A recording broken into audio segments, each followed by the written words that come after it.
시편 105편 말씀을 보시겠습니다.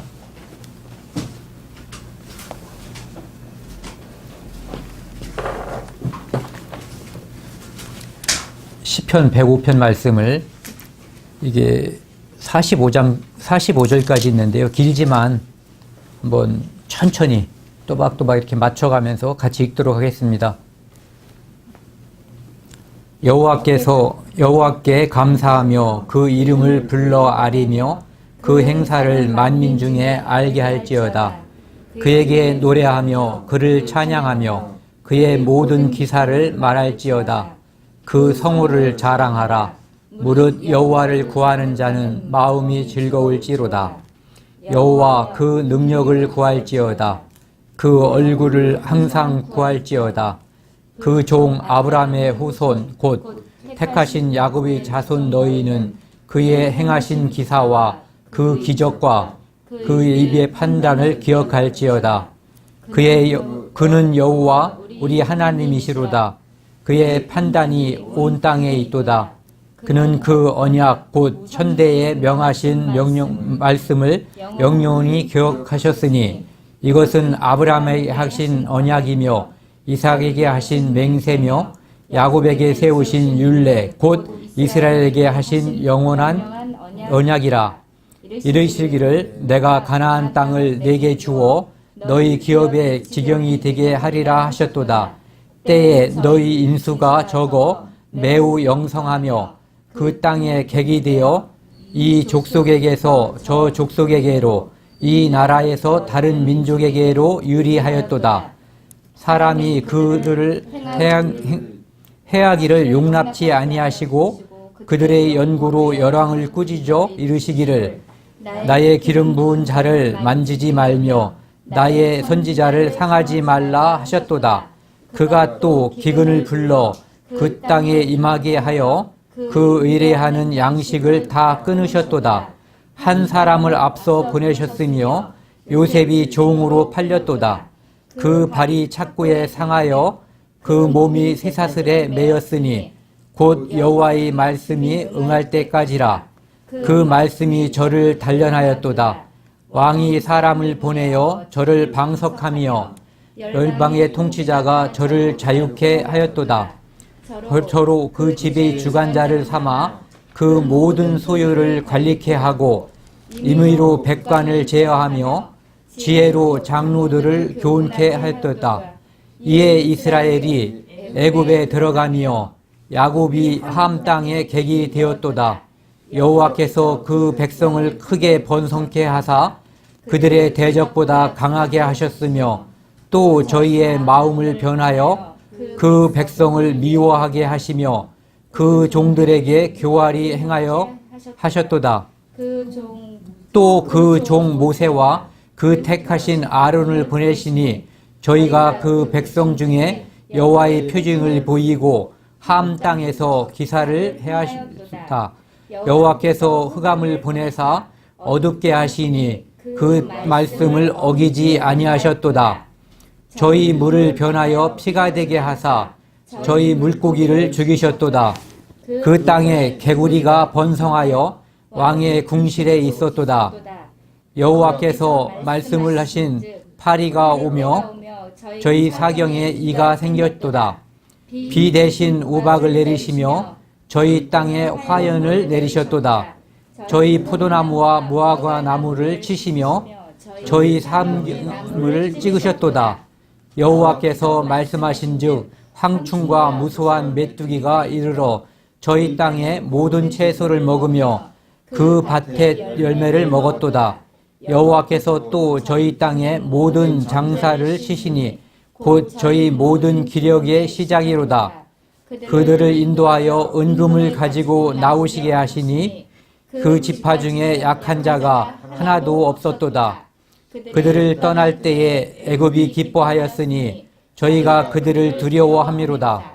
여호와께서 구름을 펴사 덮개를 삼으시고 밤에 불로 밝히셨으며 그들이 구한즉 메추라기로 오게 하시며 또 하늘 양식으로 그들을 만족케 하셨도다. 반석을 가르신즉 물이 흘러나서 마른 땅에 강같이 흘렀으니 이는 그 거룩한 말씀과 그 종 아브라함을 기억하셨음이로다. 그 백성으로 즐거이 나오게 하시며 그 택한 자로 노래하며 나오게 하시고 열방의 땅을 저희에게 주시며 민족들의 수고한 것을 소유고 취하게 하셨으니 이는 저희로 그 율례를 지키며 그 법을 좇게 하려 하심이로다. 할렐루야.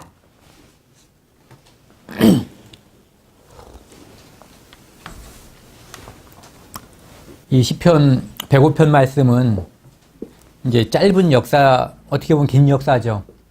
이스라엘 민족이 형성되는 과정에서 이스라엘 민족이 이제 애굽에 들어가게 되고 그 애굽에서 나오는 과정을 이제 간략하게 설명한 그런 거거든요.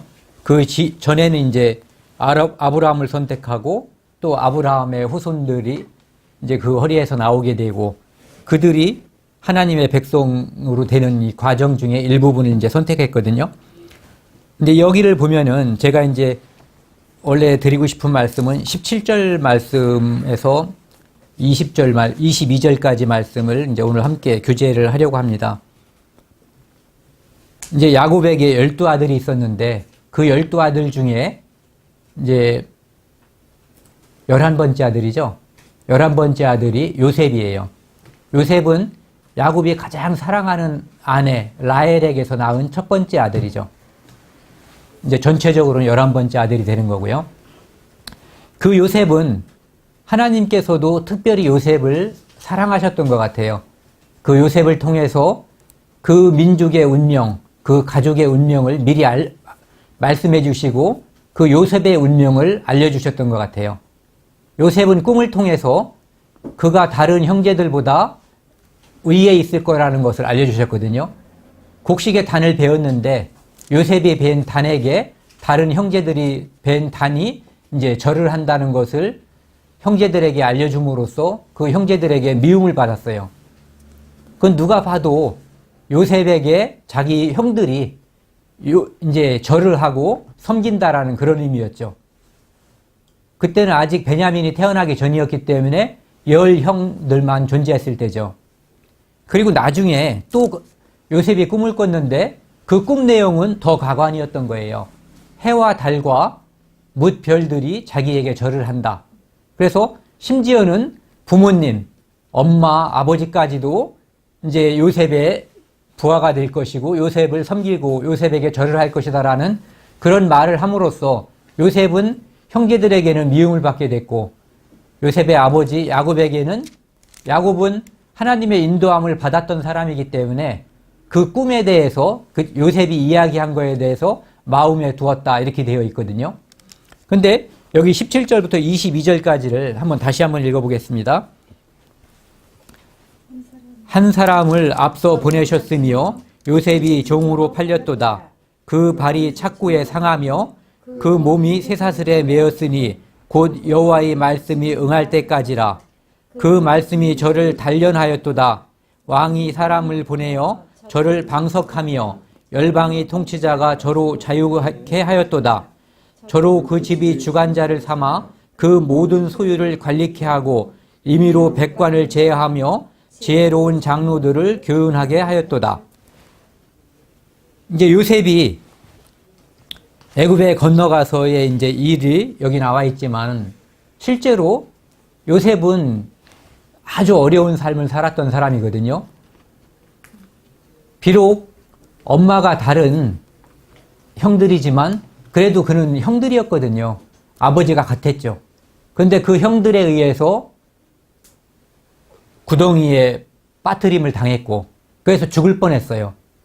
근데 거기서 건져줬는데 그 건져진 이유가 다시 집으로 개과천선해서 집으로 보내려고 건져준 것이 아니라 팔아먹으려고 사막을 오고 가면서 장사하는 이제 그런 사람들에게 팔아먹으려고 이제 요셉을 건져준 거죠. 그리고 그들은 요셉이 입었던 옷에 짐승을 잡아서 피를 묻혔고 그 옷을 찢어서 그 아버지에게 갖다 줬어요. 아마도 당신의 아들 우리의 아우 요셉이 짐승에게 찢겼나 봅니다. 이 사막에 무슨 사자라든지 아니면 어떤 다른 뭐 짐승들, 늑대나 하이에나 뭐 이런 것들에 의해서 이제 잡아먹힌 것 같다라고 천연덕스럽게 자기 아버지를 속였던 거죠. 그러니까 아버지는 자기 아들이 분명히 죽었다고 믿게 된 거예요. 그리고 요셉이라는 이름은 그 가문에서 이제 사실상 사라져버린 거죠. 그런데 하나님께서는 그들과 함께 하신 것이 아니라 요셉과 함께 했고, 요셉의 발자취를 하나님은 쭉 따라가면서 요셉의 행적을 기록했어요. 그것이 이제 창세기죠. 창세기 중에 이제 일부분이지만 어쨌든 요셉과 하나님은 함께 한 거예요. 요셉의 뒤를 하나님이 따라갔는지, 하나님의 발자취를 요셉이 따라갔는지 모르지만 어쨌든 요셉에게는 하나님이 늘 함께 했었던 거거든요. 그래서 그런 꿈도 꾸게 된 거고, 그 형들에게서 배신을 당해서 죽을 뻔했지만 다시 살게 되고, 또 애굽에 노예로 팔려갔는데 그 노예로 팔려간 집이 하필 이제 애굽 왕의 뭐라 그러죠? 오늘날로 말하면 경호실장 같은 그런 직함이죠. 그런 집에 이제 하인으로 팔려간 거예요. 그런데 요셉과 함께하는 하나님을 그 보디발이라고 하는 사람은 알았어요. 그래서 성실하고 그 집에 요셉이 온 다음부터 재산이 늘고 좋은 일이 많이 생기니까 그 요셉을 결국은 가정총무로 삼았거든요. 그리고 그 가정총무로 삼은 다음에 이제 사실상 문제가 생겼어요. 가정총무로 삼은 요셉은 그 가정의 전권을 행사할 수가 있었어요. 그 가정에 있는 재산도 팔고 사고 임의를 할 수가 있었고 모든 것을 다 마음대로 할 수 있었어요. 다만 그 이제 주인인 보디발 그리고 그의 처는 이제 함부로 할 수가 없었던 거죠. 그런데 그에게 이제 고난이 닥치게 된 것이, 사람들은 흔히 이제 고난이 닥치게 되는 이유를 보면은 어떤 잘못을 해서 고난이 닥치는 경우가 가장 많거든요. 하지만 이 요셉에게 닥친 고난은 그가 어떤 잘못을 했기 때문이 아니라 오히려 그가 아무런 잘못을 하지 않았기 때문에, 그가 하나님 뜻에 너무나 가까이 있었던 사람이기 때문에 오히려 이 고난이 닥치기 시작한 거예요. 우리가 아는 것처럼 보디발의 처가 그를 유혹했고 그것으로 인해서 그는 모함을 받아서 다시 노예 상태에서 이제 살만해졌는데 한 권세자의 집에서 가정총무의 역할, 커다란 권세를 가진 사람이 되었는데 이제는 감옥에 갇히는 신세가 돼버린 거예요. 그런데 그가 감옥에 갇힌 이유는 그가 잘못이나 죄를 지었기 때문이 아니라 죄를 짓지 않으려고 노력을 했기 때문에 이제 감옥에 갇혔다는 거죠. 그러니까 고난이 오는 이유는 반드시 죄와 잘못이 아니라는 거죠.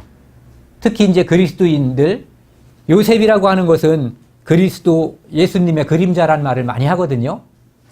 그리고 우리는 예수님의 행적을 따라가는 성도란 말이에요. 그렇다면은 요셉의 발자취는 바로 우리가 따라가야 될 발자취라고도 볼 수 있는 거죠. 그는 죄를 짓지 않았지만 억울한 일을 당했을 때 그것을 계속 받아들였어요. 그것은 아마도 그가 그에게 꿈을 주신 하나님, 그에게 어떻게 섭리하실 것인가를 미리 이상으로서 나타내신 그분께 계속 간구했을 거예요. 그분이 자기에게 준 그 섭리, 그것이 이루어지기까지는 많이 참고 많이 기다려야 된다는 것을 이 요셉은 알고 있었을 거죠. 그렇기 때문에 요셉은 그 억울함도 순순히 다 받아들였어요. 감옥에 가서 최선을 다했거든요. 노예 상태에서는 노예로서 최선을 다했고, 가정총무로 있을 때는 가정총무로서 최선을 다했죠. 아마도 이 요셉이 가장 견디기 힘들었었던 것은 이 보디발의 아내가 유혹해서 그를 모함했을 때보다도 그의 형들이 형제인 자기를 팔아먹었을 때였을 거예요. 그것을 견디고 노예 생활도, 노예는 사람이 아니에요. 생김새는 사람이지만 사고 팔고 죽이고 마음대로 할 수 있는 거거든요. 오늘날 우리가 보는 그냥 가축과 같은 그런 인격이라고 하는 것을 보장받지 못하는 그런 존재가 바로 노예거든요. 그 생활을 견디면서 그는 자기 뒤에서 자기에게 이상을 넣어준, 자기의 섭리를 보여주신 그 하나님을 믿고 그날이 온다는 것을 참고 기다렸을 거예요. 즉, 이 고난은 요셉에게 있어서 고난이라고 하는 것은 죄와 거리가 멀었다 이런 얘기죠. 아브라함을 한번 살펴보면요. 아브라함은 창세기 12장 한번 읽고 가죠.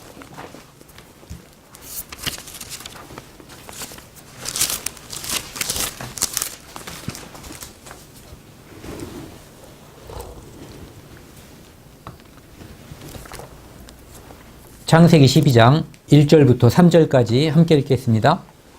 여호와께서 아브라함에게 이르시되 너는 너의 본토 친척 아비집을 떠나 내가 네게 지시할 땅으로 가라. 내가 너로 큰 민족을 이루고 네게 복을 주어 네 이름을 창대케 하리니 너는 복의 근원이 될지라. 너를 축복하는 자에게는 내가 복을 내리고 너를 저주하는 자에게는 내가 저주하리니 땅의 모든 족속이 너를 인하여 복을 얻을 것이니라 하신지라. 이 아브라함의 후손 중에 이제 하나가 우리가 살펴본 요셉인데, 이 아브라함은 가만히 있는 사람을 하나님이 일방적으로 부른 거예요. 하나님의 뜻을 따르려고 하는 어떤 의사를 아브라함이 표명한 적이 없는 것 같아요. 성경에 보면은요. 하나님께서 일방적으로 그의 성품을 보셨겠죠. 그가 살아온 과정, 그의 마음속으로 생각하는 그런 것들을 모두 하나님께서는 보시고 그 중에 한 사람, 아브라함을 불렀을 거예요. 그리고 그에게 지시하신 것이 어느 날 본토 친척 아비집을 떠나, 그러니까 원래 살고 있었던 그 터전을 그냥 떠나라. 내가 지시할 땅으로 가라고 했지만 처음에는 어디로 갈 건지도 지시를 안 하셨어요. 그냥 가라고 했죠. 그런데도 불구하고 아브라함은 그것을 따랐어요. 그리고 아브라함에게 주신 그 축복은 복의 근원이 된다고 했고요. 복의 근원이라고 하는 것은 아브라함을 통해서 그의 씨로 나오는 예수 그리스도로 말미암아 이 세상 만민이 모두 이제 구원이라고 하는 축복을 받을 것, 그것을 하나님께서 약속을 하신 거죠. 이 아브라함은 복의 근원일 뿐만 아니라 믿음의 사람이거든요. 이 믿음의 사람인 아브라함을 통해서 하나님께서는 뭐라고 축복을 해주셨냐면, 약속을 해주셨냐면은 그에게 복을 주시고 너를 저주하는 자에게는 내가 저주하고 그 다음에 아브라함을 축복하는 자에게는 축복하겠다라는 그런 이제 약속을 주신 거거든요. 아브라함에게 이 주신 약속이 사실은 이 성경에서 모든 사람에게, 구원받은 모든 사람에게 주신 약속과 다름이 없거든요. 그가 하나님을 따랐을 때, 하나님께 순종했을 때 우리에게는 축복이 따르거든요. 그 축복은 마음의 평안도 있고 물질적인 축복도 있어요. 사람들이 축복이라고 하는 것을 이제 눈으로 보이는 것만 생각하는 경향이 크거든요. 하지만 하나님 말씀에 우리가 순종하고 하나님 말씀을 따라 살려고 했을 때 가장 큰 축복은 마음의 평강이 온다는 거죠. 그것보다 더 큰 축복이 있을 수가 없어요. 그리고 이 아브라함은 이제 복의 근원이라고 했는데요. 4절에 보시면은요. 이에 아브라함이 여호와의 말씀을 좇아갔고, 그래서 하나님께서 그렇게 말씀하신 거에 따라서 아브라함은 그냥 그대로 따랐다 이렇게 이야기하고 있거든요. 근데 그 후에 아브라함의 삶이 늘 평탄하거나 그랬던 건 아니에요. 아브라함은 뒤에 이제 자기 아내인 리브가를, 아니죠? 사라. 예. 그의 아내인 사라를 자기 누이라고 거짓말을 해서 이제 곤란에 처한 적도 있었고, 또 누이라고 해서 또 2번씩이나 이제 곤란에 처한 적이 있었어요. 그런가 하면은 자기 조카인, 육신의 조카인 롯과 마찰이 있은 적도 있거든요. 늘 기쁨에 따라서, 즉 축복, 아브라함에게 축복이 주어질 것이다라고 약속을 했지만 그가 죄를 짓기 전에 죄를 꼭 지어서만 무엇이 생긴 건 아니거든요. 그에게 주어진 일들은 창세기 15장에 보시면은 창세기 15장을 한번 읽고 가죠.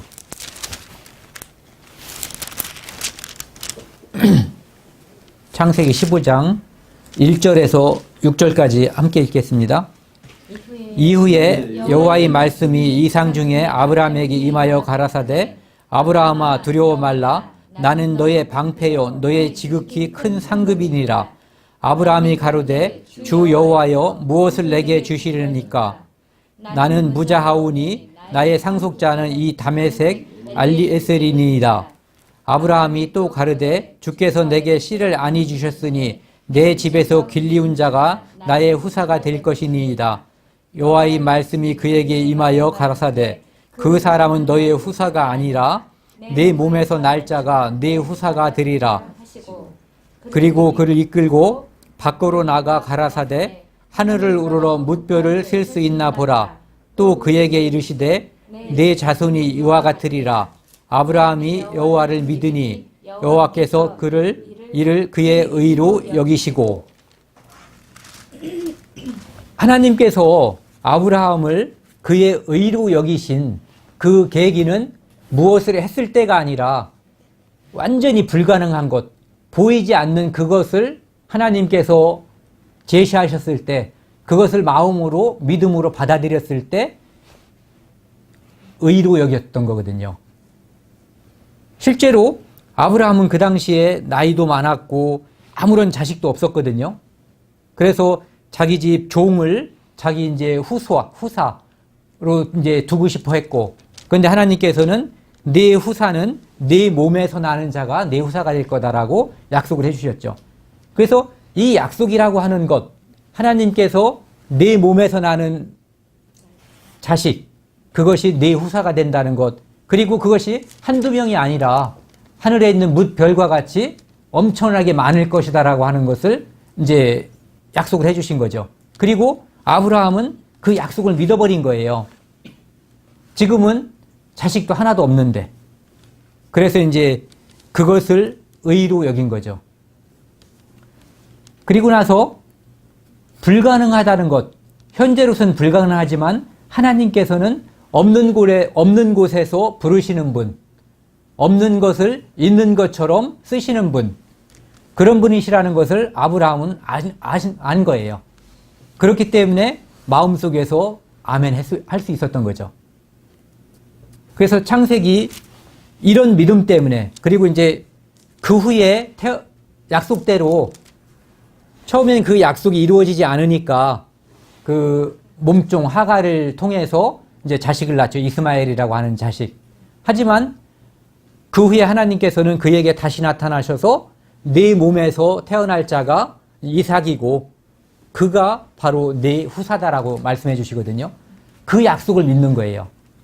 그 약속을 믿었기 때문에 하나님께서 100세에 낳은 독자 이삭을 바치라고 했을 때 그것을 번제로 바칠 수가 있었던 거죠. 창세기 22장 보시겠습니다.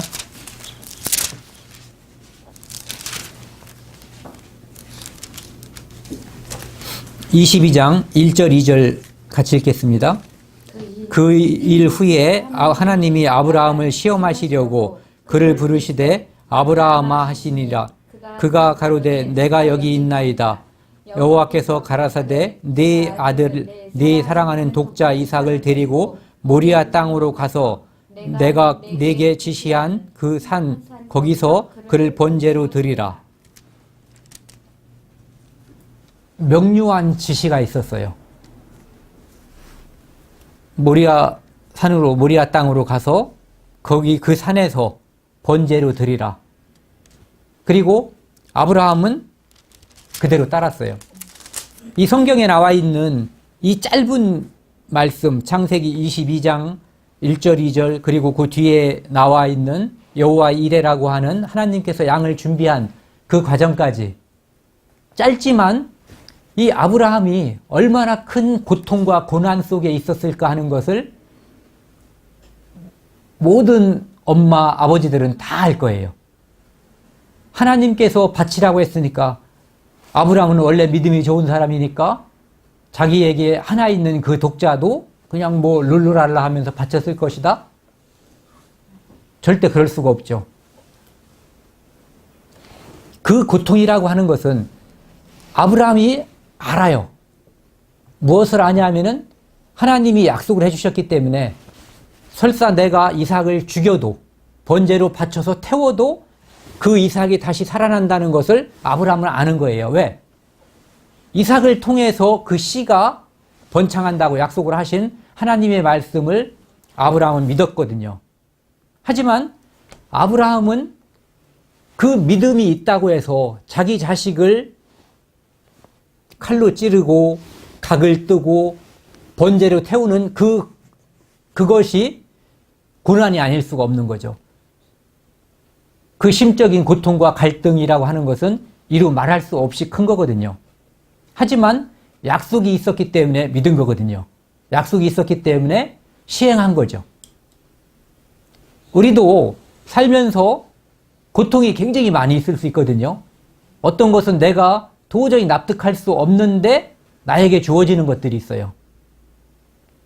왜 나에게 이런 일이 주어질까?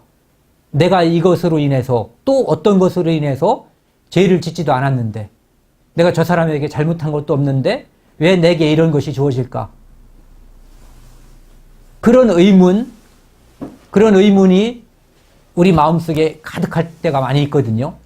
힘들 때, 내가 고통 속에 빠져 있고 시련 속에 빠져 있을 때, 내가 시험에 빠져 있을 때, 그럼에도 불구하고 내가 늘 하나님 말씀을 가까이 하고 교제하고 왜 이런 일이 생기는지에 대해서 하나님께 계속해서 여쭤보고 피할 길을 달라고 기도할 때에도 그런 고통은 있는 거거든요.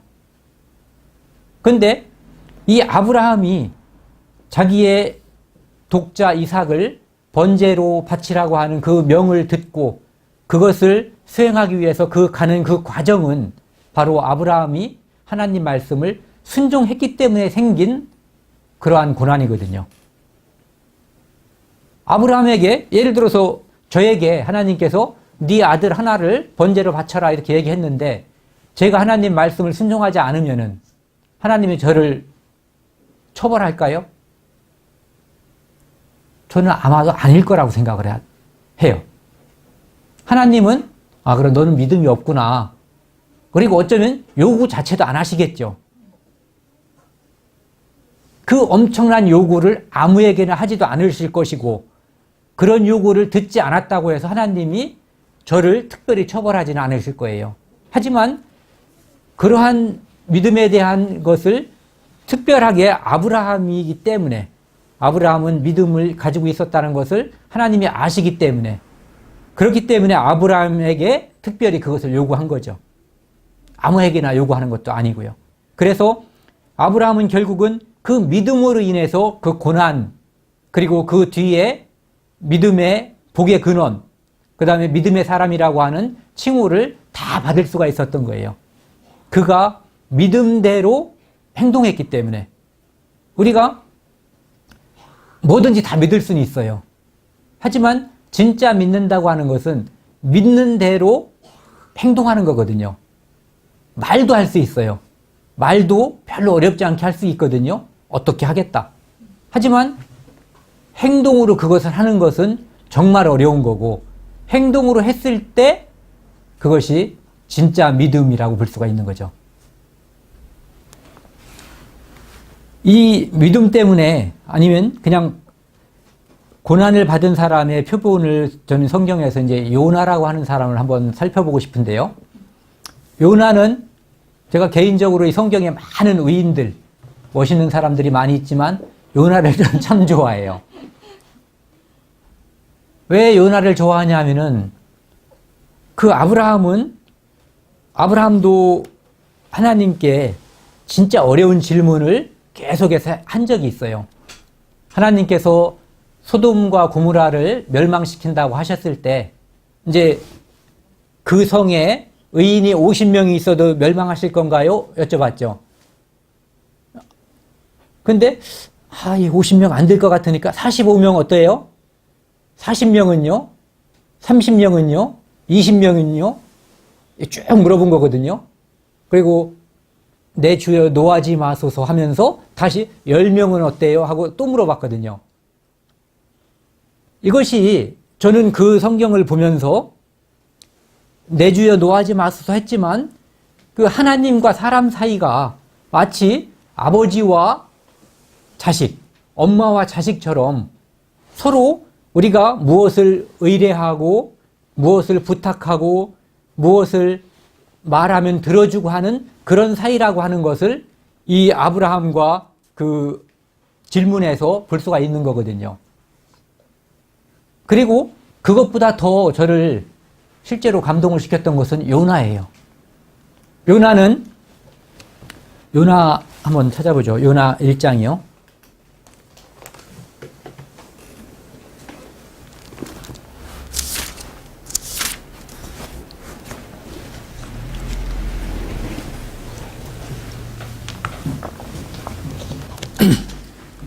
(1287페이지요) 7쪽 87쪽.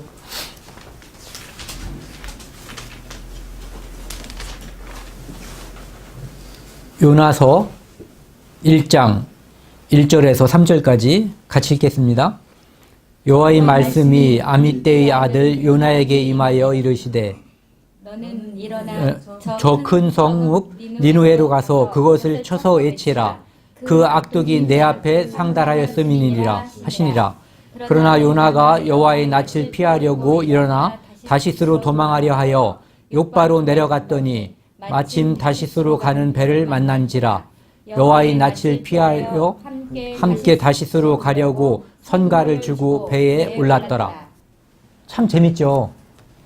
이 짧은데 요나가 어떤 사람이고 어떻게 행동했는가를 잘 나타냈어요. 하나님은 아버지 이름도 기록해놨거든요. 아미떼의 아들 요나에게 임하여 이르시되, 아무에게나 하나님의 말씀이 임하진 않았을 거예요. 요나가 그 당시에 특별한 믿음을 가진 사람, 특별한 믿음의 존재였을 거예요. 틀림없이. 그렇기 때문에 하나님은 아미떼의 아들 요나에게 임하여 이르셨거든요. 근데 그 말씀은 저 큰 성읍 니느웨에 가서 그것을 쳐서 외치라. 그 악독이 내 앞에 상달하였음이니라 하시니라. 그러니까 니느웨에 가서 너희들이 너무너무 죄를 많이 짓고 악독해서 하나님께서 이 성을 멸망하실 거다. 이렇게 전하라는 거죠. 그 얘기를 딱 듣고는 요나는 니느웨로 간 것이 아니라 다시스로 도망하려고 욥바에게서 배를 타고 다시스로 향하는 배에 타버린 거예요. 근데 이제 그 후에 사고가 생기는 거죠. 근데 이 요나는 처음부터 요나서 처음 시작이 요나의 불순종, 요나가 하나님의 명령을 따르지 않고 그 명령을 피해서 도망가려고 하는 것부터 시작하는 것이 요나서거든요.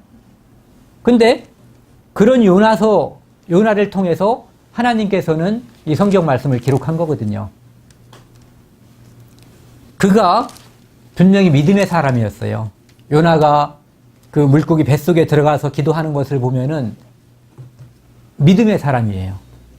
그런데 그 믿음의 사람이 왜 그러면은 하나님의 낯을 피해서 도망갔을까? 그것은 하나님을 믿는 건 믿는 거고, 이 요나에게는 감정이 있었어요. 니느웨라고 하는, 아수르라고 하는 나라에 대한 감정. 아수르의 수도가 니느웨인데, 그러면은 아수르는 이 요나의 나라를 침공하고 자꾸 괴롭히고 하는, 우리로 따지면은 옛날 중국이나 일본, 이런 나라라고 볼 수 있죠. 그러니까 자기의 원수 나라의 백성을 구원하기 위해서 가서 외치라, 이렇게 얘기를 한 거예요, 하나님께서. 그러니까 그것이 마음에 들질 않았기 때문에 요나는 도망친 거죠. 하지만 요나가 끝까지 도망칠 수가 없었어요. 하나님께서는 요나를 다시 잡아다가 거기다가 토해놔 버렸죠. 그리고 그는 그 땅으로 건너갔어요. 그래서 거기 가서 여기를 한번 보시죠. 아니 1장 4절에서 6절을 보면은 요나가 어떤 사람인가를 알 수가 있거든요. 여호와께서 대풍을 바다 위에 내리심에 바다 가운데 폭풍이 대작하여 배가 거의 깨어지게 된지라 사공이 두려워하여 각각 자기 신을 부르고 또 배를 가볍게 하려고 그 가운데 물건을 바다에 던지니라. 그러나 요나는 배 밑층에 내려가서 누워 깊이 잠이 든지라. 선장이 나아가서 그에게 이르시되 자는 자여 어찌미뇨 일어나서 네 하나님께 구하라. 혹시 하나님이 우리를 생각하사 망하지 않게 하시리라 하니라. 이 요나는 그 폭풍이 몰아쳐서 사람들이 죽을까봐 다 두려워할 때 배 밑창에 들어가서 잤어요. 깊이 잠들었다고 돼 있어요. 이 사람의 이 믿음을 한번 생각을 해보세요. 요나는 두 가지를 생각을 해볼 수 있을 것 같아요. 저라면은 하나님이 결국은 나를 살려서 그 일을 시키든지 아니면은 나를 벌 주기 위해서 내가 배 위에 있으나 배 밑에 가서 잠들어 있으나 관계없이 나를 처벌할 것이다. 어떤 그런 생각 중에 하나, 어떤 생각을 가지고 있었겠죠. 어쨌든 요나는 그 와중에서 깊이 잠들 수 있었던 거예요. 세상이 아무리 막 시끄러워도 어린아이들은 엄마 품속에서 잠들 수 있거든요. 그는 지금 하나님의 품 안에 있다는 것을 확실히 믿는 사람이었어요. 자기는 자기 감정엔 그것을 받아들일 수 없지만 하나님을 벗어날 수 없고 내가 하나님 범위 안에 마치 그 전에 그 손오공이 뭐 부처님 손바닥에 있다는 것처럼 그것을 벗어날 수 없다는 것을 확실히 알고 있었던 사람이죠. 요나가 나중에 결국은 거기 가서 외쳤어요. 외쳤더니 외치면서 무슨 생각을 했겠어요? 제발 너희들은 반성하지 말고 돌이키지 말고 제발 그냥 저주를 받아서 다 죽었으면 좋겠다라는 생각을 요나는 분명히 가지고 있었어요. 외치지 않을 수 없어서 외쳤지만 그런 마음을 가지고 했다는 것이 성경에는 여러 군데 표시가 나거든요. 그러니까 그들이 재앙 뜻을 돌이키고 그들이 뭐 죄를 무릅쓰고 왕부터 밑에 신하까지 다 반성했을 때 요나는 너무너무 마음이 아팠어요. 내가 바란 건 그것이 아니었거든요. 요나는 그 10절에 보시면 3장 10절에요. 3장 10절이요. 하나님이 그들의 행한 것 곧 그 악한 길에서 돌이켜 떠난 것을 감찰하시고 뜻을 돌이키사 그들에게 내리시기로 말씀하신 재앙을 내리지 아니하시니라. 요나가 심히 싫어하고 노하여 여호와께 기도하여 가로되 여호와여 내가 고국에 있을 때에 이러하겠다고 말씀하지 아니하였나이까. 성경에는 구체적인 기록이 없지만은 이런 것이 하나님께 요나가 분명히 얘기했던 거예요. 내가 가면은 그들이 돌이키겠고 돌이키면 내 마음이 아플 텐데 나를 왜 거기 보내십니까? 나는 가기 싫습니다라고 요나는 하나님께 말씀을 드렸던 거예요. 그런데도 가라니까 도망간 거죠. 그래서 결국은 요나는 화를 냈고 하나님은 그를 깨우쳐 주기를 바랬던 거예요. 그래서 이제 우리가 알고 있는 것처럼 요나에게 그 뭐죠? 박농쿨을 나게 해서 그 박이 이렇게 이제 이거 하나님이 특별한 저기를 보여주신 거예요. 이적을요. 그렇죠?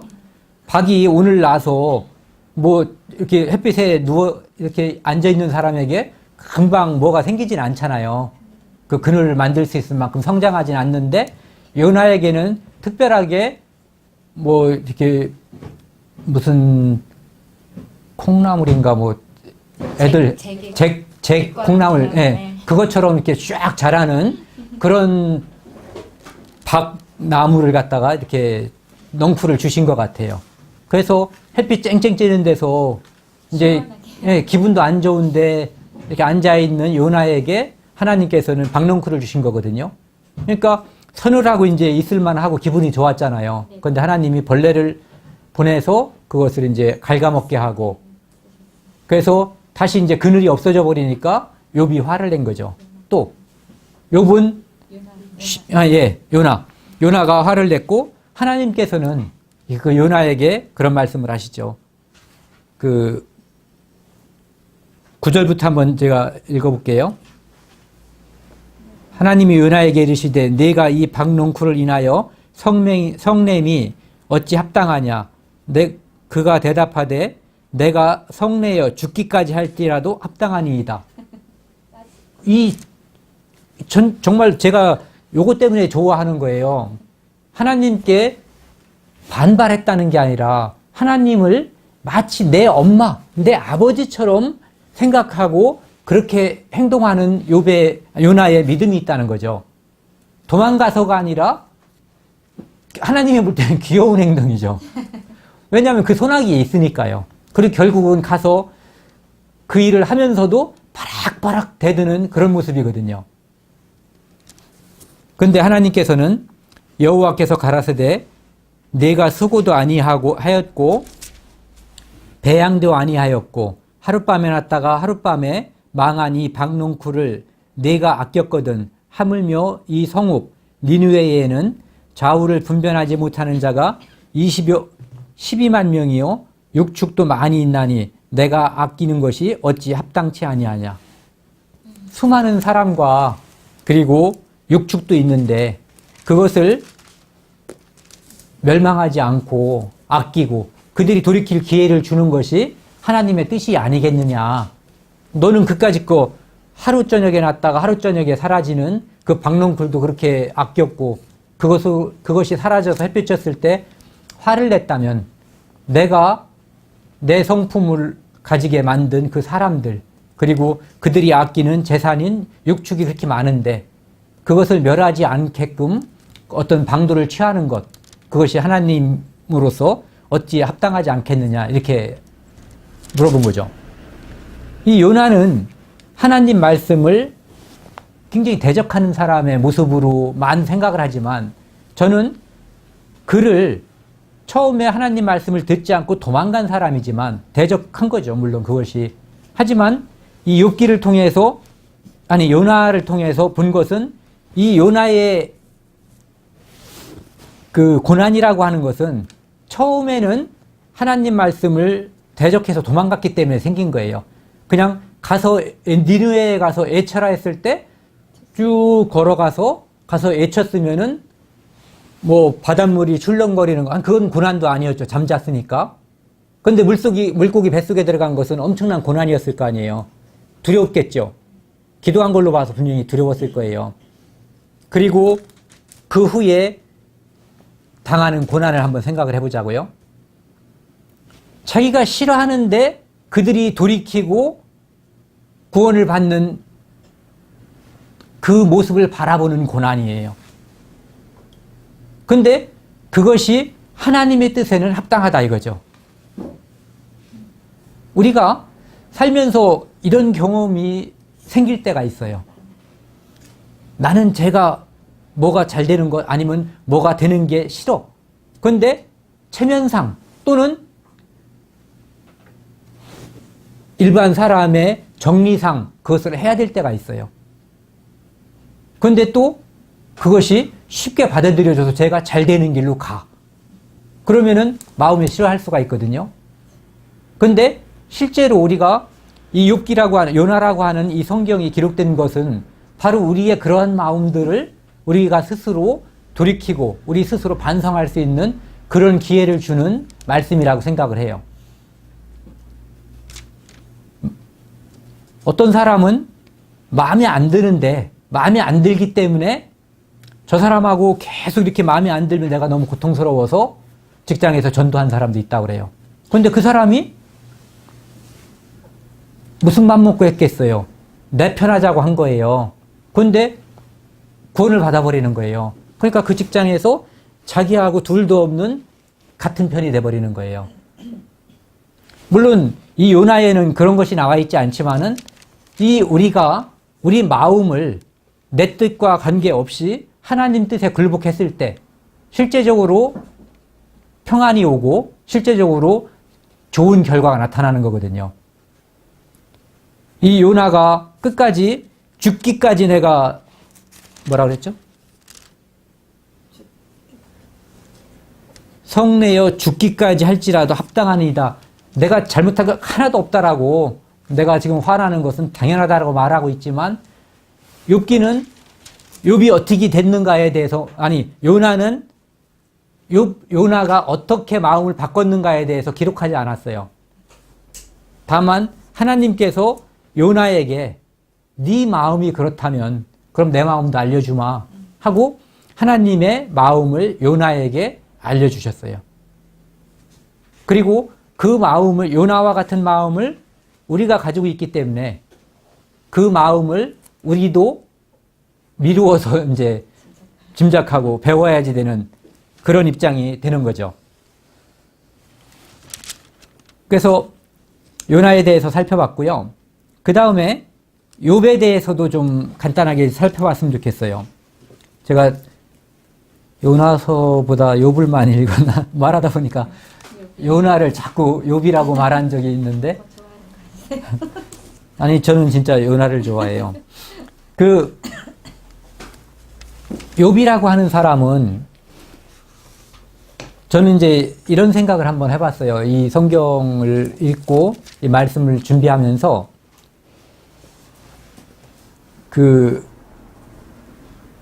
아브라함은 정말 대단한 사람이다라는 생각.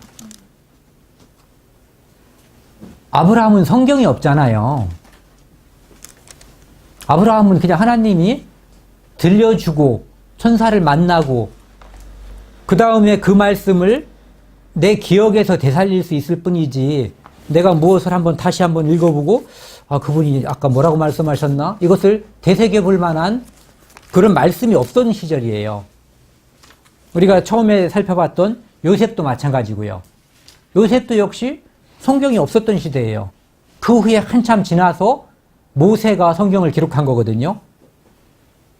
아브라함 이야기, 그 전에 천지창조된 이야기, 세상이 어떻게 나누어졌고 죄가 어떻게 들어왔고 어디에서 아브라함을 불렀고 아브라함이 이삭을 낳고 그 다음에 야곱을 낳고 야곱이 12아들을 낳고 12아들이 이제 어떻게 해서 애굽에 들어가게 됐는지 그리고 그들이 어떻게 애굽에서 나오게 되었는지 광야에서 무엇을 했는지 뭐 이런 거에 대해서 이제 드디어 기록한 것이 모세거든요.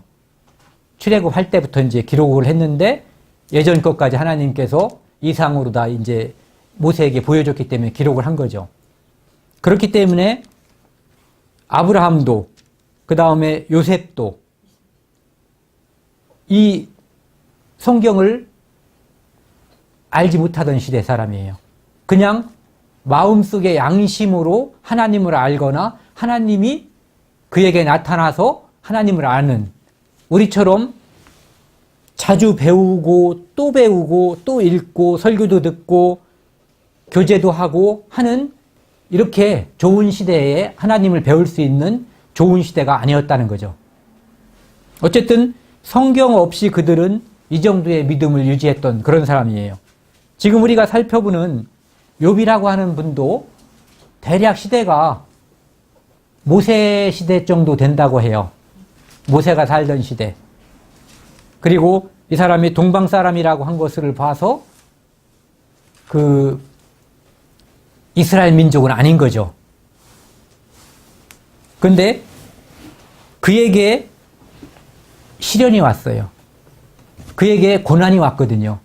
근데 그에게 고난이 온 것은 그가 무엇을 죄를 졌고 무엇을 잘못해서가 아니라 아무런 잘못도 없고 특별한 잘못이 없었죠. 그리고 그는 이 성경에 보면은 순전한 사람이다라고 되어 있거든요. 거기 한번 살펴보죠. 욥기 1장이요.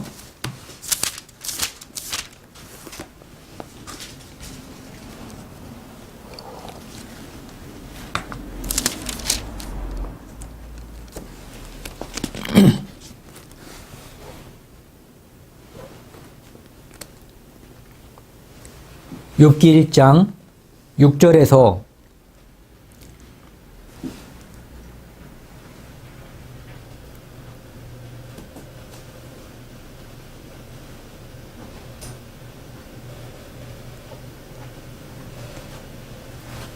12절까지 같이 읽겠습니다. 하루는 하나님의 아들들이 와서 여호와 앞에 섰고 사단도 그들 가운데에 왔는지라.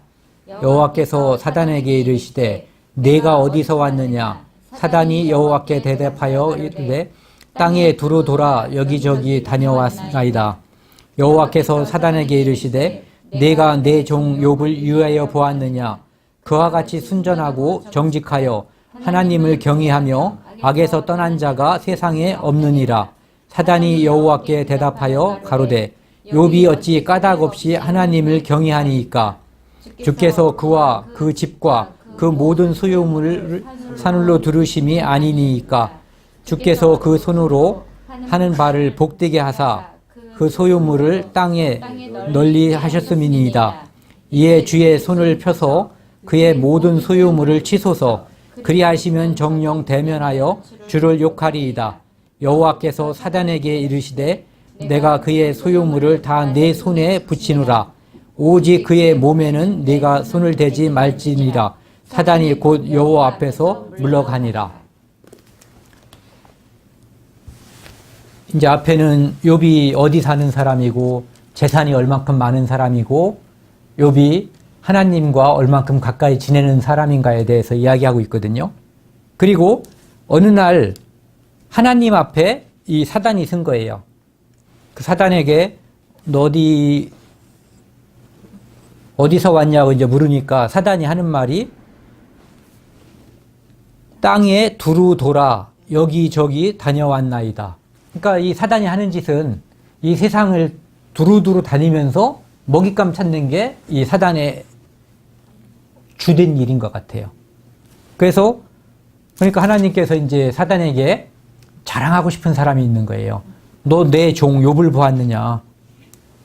그와 같이 순전하고 정직하여 하나님을 경외하며 악에서 떠난 자가 세상에 없느니라. 이렇게 하나님이 이제 이 사단에게 욥을 자랑한 거예요.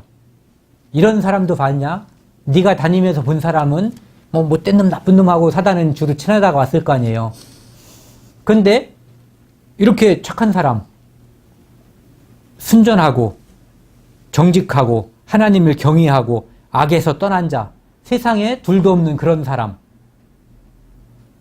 그래서 하나님께서는 뭐 딴 때 뭐 맹세할 때 뭐 그런 말 하죠. 욥, 다니엘, 누구 뭐 이렇게 그들이 이제 있다고 해도 내가 뜻을 돌이킬 수 없다 이렇게 이야기할 때 거기에 들어가는 게 바로 욥이거든요. 근데 그 욥이 그렇게 하나님이 칭찬을 하니까 사단이 하는 얘기가 하나님께서 복 주고 재산 많게 해주고 그렇게 했으니까 얘가 지금 말을 잘 듣고 그렇게 사는 거지. 만약에 하나님께서 주께서 욥의 재산을 싹 쓸어버리면 아마 욕할 거다. 바로 욕 나올 거다. 이런 얘기죠. 그러니까 하나님께서 욥에게 이제 사단에게 욥에게 한번 그렇게 해봐라 이거죠. 그래서 욥에게 이제 재앙이 닥치죠. 모든 재산이 다 빼앗기거나 죽었어요. 여기 나와 있는 뭐 약대하고 뭐 양하고 나귀하고 이런 것들이 다 죽거나 빼앗겼죠. 그 다음에 아들 7, 딸 3, 그쵸? 그들이 다 죽었어요. 그리고 피부병이 굉장히 심한 피부병이 나서 뭐 기왓장 가지고 손톱 가지고도 안 되니까 기왓장 가지고 긁었던 것 같아요. 그런 상황으로다가 이제 욥이 그런 상황에 처하는 거죠. 하지만 이 욥기가 끝날 때까지 욥은 하나님을 욕하거나 저주하지 않죠. 오히려 욥의 아내가 이래도 네가 이 사단이 욥의 아내를 격동시켰던 것 같아요. 이제 다시 또 두루 다니면서 네가 이래도 여호와를 저주하지 않냐. 빨리 이제 이 상황이면은 여호와를 저주하고 죽어라. 이렇게 이야기하죠.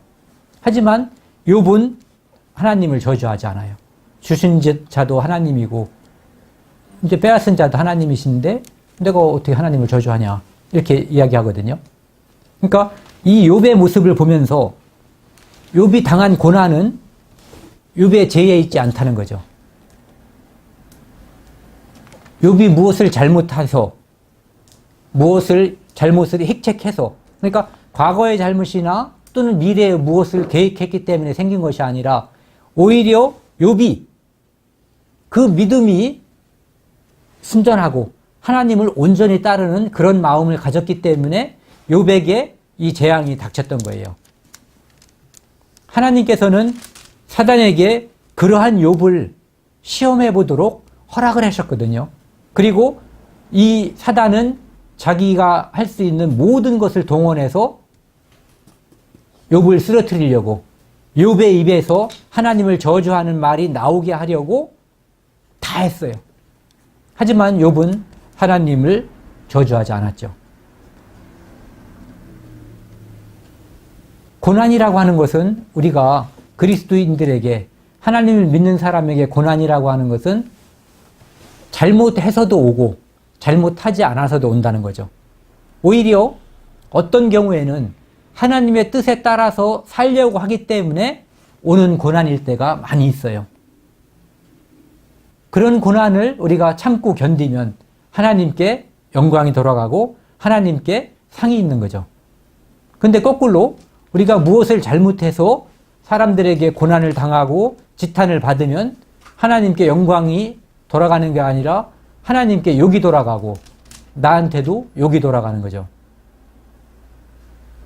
그러니까 지금 살펴본 요셉, 욥 이런 사람들은 정말로 순전한 사람들, 하나님께 무엇을 잘못한 적이 없는데도 하나님께서 그들의 일대기를 쭉 기록하기 위해서 그들에게 고난을 주신 것 같아요. 그리고 우리는 그들의 일대기 또는 그들의 믿음에서의 승리하는 모습을 이 성경을 통해서 배우고 바라볼 수가 있는 거죠. 이 하나님께서는 우리도 다 기록하시잖아요. 우리의 행동을 다 기록하셔요. 욥의 행동을 기록한 하나님, 요셉의 행동을 기록한 하나님, 그분께서 우리의 행동도 그대로 다 기록을 하는 거거든요. 그래서 우리에게 임하는 고난이 우리에게 우리 믿음에 어떤 영향을 미쳤는지, 또 하나님께 어떤 영광을 돌렸는지, 그것을 기록하는 거죠. 그것이 기록되고 있다는 것은 우리가 성경을 통해서 알 수 있는 거예요. 믿음의 사람들을 기록한 그 모습, 그리고 믿음이 없는 사람들의 모습을 기록한 그것은 바로 우리 시대에 우리에게도 똑같은 그 기록이 하나님 앞에 기록되고 있다는 것을 이야기하고 있는 거거든요. 고린도 후서 한번 보시죠.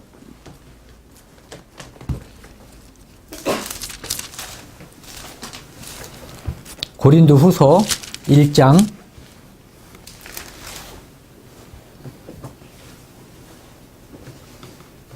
7절에서 9절까지 한번 같이 읽겠습니다. 너희를 위한 우리의 소망이 견고함은 너희가 고난에 참여하는 자가 된 것 같이 우리로에도 그러한 줄을 알미라.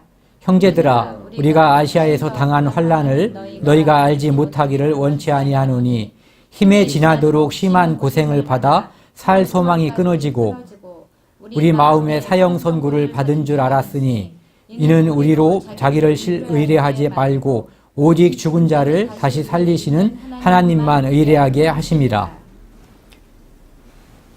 이제 이 고린도 후서는 바울의 기록이잖아요. 바울 사도의 기록인데 바울 사도가 얼마만큼 심한 고난을 당했는지 우리가 다 알고 있거든요. 그런데 그 고난을, 자기가 고난 당한 것을 이 고린도에 있는 형제자매들에게도 알기를 바라는 거예요. 그리고 그 고난으로서 바울이 믿음이 잘못되지 않았거든요.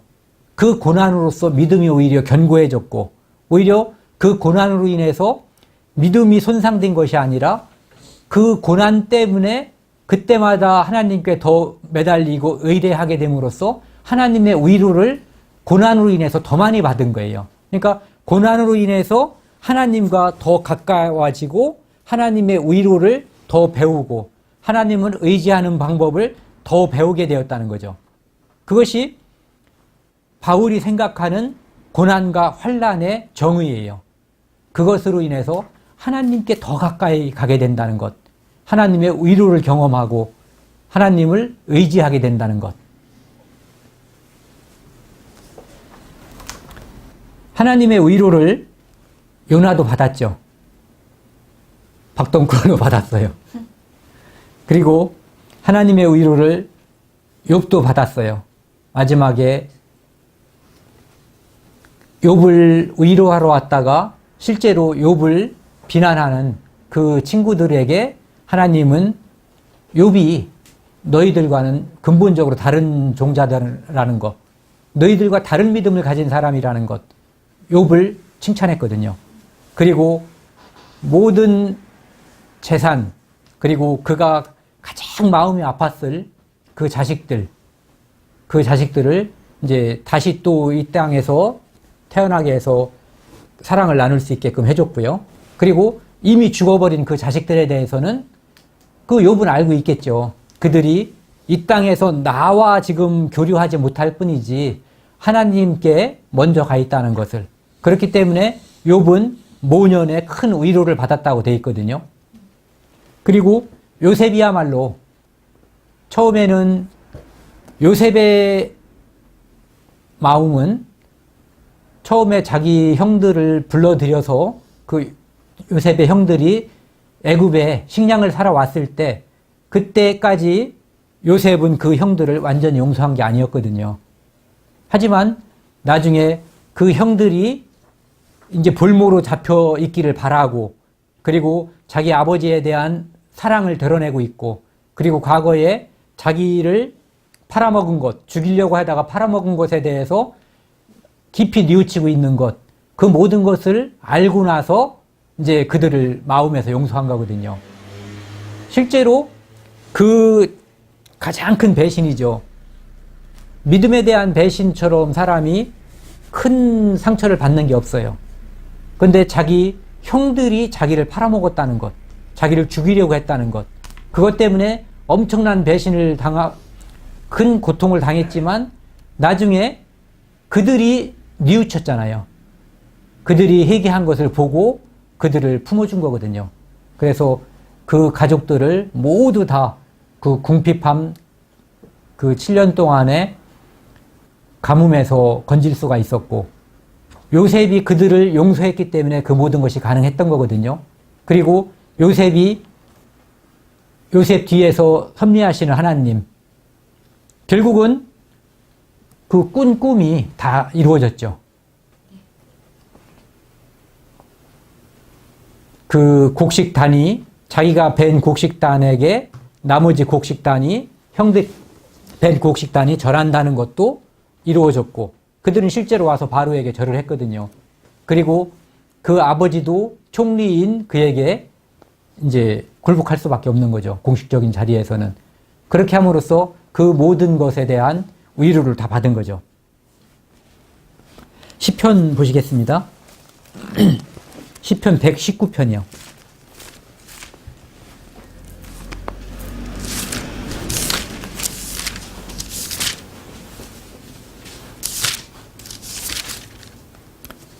(71절이요) 같이 읽겠습니다. 고난당한 것이 내게 유익이라 이로 인하여 내가 주의 율례를 배우게 되었나이다. 고난을 좋아하는 사람은 아무도 없어요. 이 세상에 우리가 열거했던 요나도 욥도 요셉도 고난을 좋아하지 않으셨을 거예요. 물론 예수님도 고난을 좋아하지 않으셨어요. 근데 그 고난이 필요하다는 거죠. 그리고 그 고난을 주님을 의지함으로써 주님께 받는 위로를 통해서 극복을 하면 이런 걸 배우는 거예요. 주의 율례. 고난을 통해서 그것을 원수로 갚지 않고 끝까지 참고 기다리는 자에게 하나님께서 어떻게 갚아주시는지 그것을 이제 우리가 요셉을 통해서, 욥을 통해서 배우게 되는 거죠. 그리고 내 뜻과 합치하지 않아도 결국은 하나님 말씀에 순종했을 때 그 하나님의 역사를 요나를 통해서 우리가 배우게 되는 거죠. 시편 34편 보시겠습니다.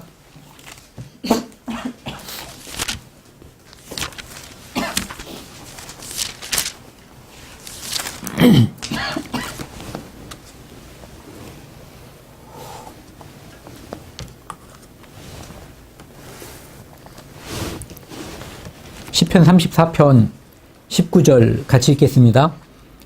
의인은 고난이 많으나 여호와께서 그 모든 고난에서 건지시는도다. 의인은 고난이 많으나 여호와께서 그 모든 고난에서 건지시는도다. 의인이라고 하는 것은 그가 하나님 뜻에 합한 자라는 얘기거든요. 그런데 하나님 뜻에 합한 자가 고난이 많다는 것은 우리가 이해하기 어려울 것 같지만 우리가 오늘 살펴본 성경을 통해서 볼 때 쉽게 납득이 되는 거거든요. 우리가 살면서도 악에 부응할 때 고난이 덜해요. 직장 생활이나 아니면 어떤 사업을 하거나 무엇을 할 때, 나쁜 짓을 할 때 1차적으로 사람들에게 대한 고난이 덜 온다는 것을 우리 많이 경험하셨을 거예요.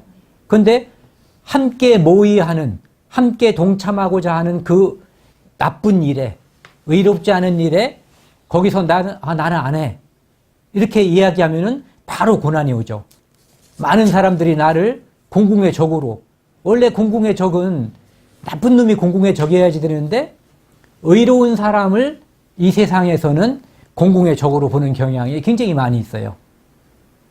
그래서 내가 의로운 일을 함으로써 예를 들어서 어디서든지 침묵하지 않고 복음을 전한다든지 나쁜 일이 있을 때 나는 거기에 참여하지 않는다든지 또는 어려운 사람을 도와준다든지 남들을 안 도와주는 경향이 있거든요. 그 사람을 도와주면은 오히려 왕따를 당할 수도 있어요. 직장에서. 그럴 때 무엇이 옳은지에만 관심을 갖는 거죠. 그 후에 어떤 일이 나에게 벌어질 것인가 그거에 관심을 가지면은 우리는 악에게 쉽게 타협을 할 수가 있어요. 그런데 의를 행했을 때 하나님께 어떻게 다가갈 수 있는지 이거에 대해서 관심을 갖는다면은 고난은 우리가 이겨낼 수 있는 거예요. 오히려 그 고난이 올 때에 내가 기쁨을 느낄 수가 있는 거죠. 이것이 하나님께서 주시는 고난이고 이 고난을 내가 이겨냈을 때, 이 고난을 내가 믿음으로 견뎌냈을 때 나에게 무엇이 주어지는지를 다 알고 있죠. 그리고 그 고난을 이겨내는 그 과정에서 반드시 필요한 것이 바로 하나님을 의지하는 거거든요. 하나님께 묻고 하나님께 기도하고 하나님께 의지하는 거예요. 그러면서 믿음의 선진들에게 주었던 똑같은 방법으로 우리는 말씀을 통해서 교제를 통해서 그 고난 중에 고난으로 당하는 고통보다 고난으로 당하는 어려움보다 더 커다란 위로를 겪는 거죠. 겪는 게 아니라 위로를 맛보는 거예요. 그러니까 고난이 길수록 우리가 하나님께 다가가는 방법도 더 많이 배우는 거고 그때 위로도 더 많이 배우는 거고 그리고 하나님을 의지하는 방법도 더 많이 배우는 거죠. 그렇기 때문에 고난이 결코 우리에게 나쁜 것이 아니다 이거죠. 예전에 그런 경험이 있어요. 이제 군대에 가서 태권도를 하는데 이제 얼마 있으면 이제 어떤 시범 같은 걸 보이게 되어 있거든요. 그래서 겨울에 눈이 왔는데 눈을 싹 쓸고 낮에 하루 종일 연습을 하는 거예요. 근데 연습을 하면은 열심히 하는 사람은 별로 춥질 않아요. 왜 안 춥지 알아요? 열심히 하니까 몸이 움직여지잖아요. 그런데 이놈의 군대 생활, 이놈의 태권도, 저놈은 언제 죽나 이것만 계속 생각을 하면은 시간이 안 가고 그리고 너무너무 힘들어요. 저녁 먹으면 끝날 줄 알았더니 저녁 먹고 나서 찝차를 갖다가 사방에다가 놓고 헤드라이트를 딱 켜더니 대대병력을 다 모이게 해서 밥 먹고 또 저녁 먹더니 다시 모여가지고 영하 몇 도인지도 모르죠. 엄청 추워요. 그런 데서 도복만 입고 나오는 거예요. 팬티바람에 도복만 입고 나와서 또 열심히 하는 거예요. 근데 그때 제가 느낀 게 있어요. 저는 그것을 하는 거를 굉장히 좋아했어요. 왜 좋아했냐면은 이거 돈 내고 배우는 건데 여기서 열심히 해가지고 이제 몸도 건강하고 단증도 따가지고 가고 그러고 가자 이렇게 생각을 했기 때문에 한 번 할 때마다 내 온 마음과 힘을 다해서 이제 주먹도 내질리고 발도 차고 그랬어요. 그러니까 안 추워요. 근데 이것을 마지못해서 가까이 누가 이제 그 간부들이 가까이 오면은 한번 지르고 가까이 안 오면은 안 하는 사람들, 요령껏 하려고 하는 사람들은 엄청나게 추운 거예요. 생각을 해보세요. 저녁 6시에 집합해서 점호받을 때까지, 점호받기 직전까지 그걸 하는데 그 추운 날씨에 열심히 안 한 사람은 얼마나 이 고난이 있겠는가. 오히려 그것을 고난이라고 생각하지 않고 열심히 하면은 하나도 안 추워요. 우리에게 주어지는 고난을 이것이 내게 닥치는 어려움이다라고 생각하지 말고 그냥 이것이 하나님이 내 믿음을 연단하는 하나의 코스다. 하나의 과정이다라고 생각을 하면은 우리가 그 과정을 쉽게 이해하고 그 다음에 그것을 견뎌가는 과정도 기쁨이 있는 거죠. 하나님이 지금 나를 바라보고 있다는 거죠. 내가 하나님을 요나처럼 도망가는 것이 아니라 하나님이 지금 나에 대한 기록을 지금 생명책에 기록하고 있다. 나에 대해서 기록하고 있고 그리스도의 심판대에 섰을 때 그 기록대로 내게 벌이 아니라 상급이 있을 것이다. 이렇게 생각을 하면은 우리에게 믿음 때문에 그 다음에 의인이기 때문에 받는 그리고 당하는 고난이라고 하는 것은 쉽게 그리고 기쁨으로 견뎌낼 수 있다. 이렇게 생각을 합니다. 함께 기도하시겠습니다.